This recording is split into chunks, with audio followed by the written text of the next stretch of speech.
el presidente Horacio Cartes cumple 4 años de mandato. El analista Hugo Duarte destaca el avance en obras y la macroeconomía, pero considera como materia pendiente la seguridad y políticas sociales. Comencemos con lo más recordado. El 31 de marzo de este año el Congreso ardía en llamas, y todo probablemente por la obsesión del presidente Horacio Cartes con la reelección.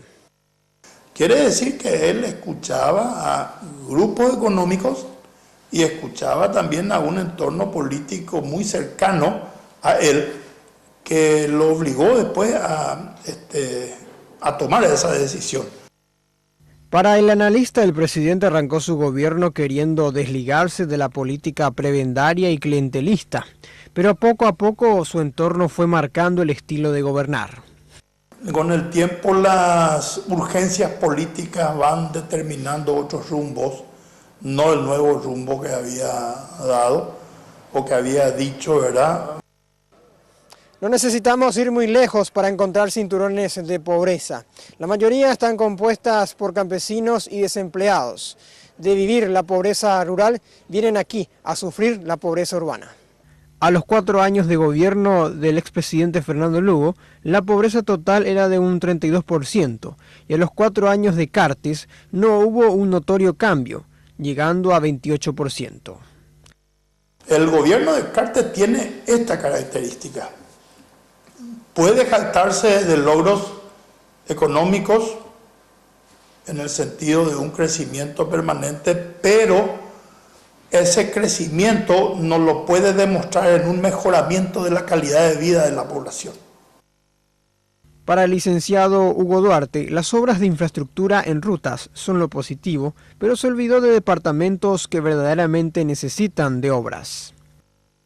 No hay inversiones en infraestructura en colegios técnicos, no hay construcción de colegios técnicos en las cabeceras departamentales, no hay esa inversión fuerte en educación que debería haber, no existe una inversión seria para manejar mejores estándares de cuidado de la salud pública. La falta de cintura para el diálogo y trato de Cartes se evidencia con los campesinos, y en eso también coincide el presidente del Senado y opositor Fernando Lugo.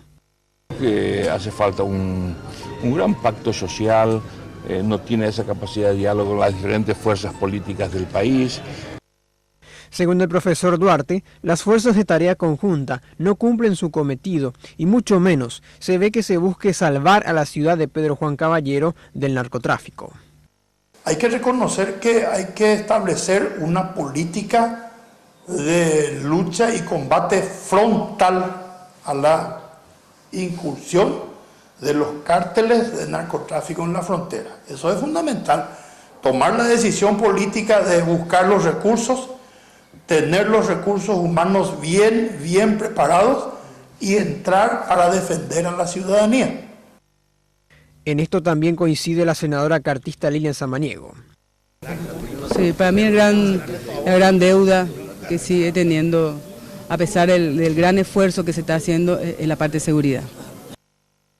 Económicamente el país corre el riesgo de endeudarse y no poder honrar las deudas por bonos emitidos. El gobierno de Cartes ya invirtió $7.000 millones. Los tenedores de bonos no entienden de temporadas difíciles. Ellos llega el momento y quieren cobrar.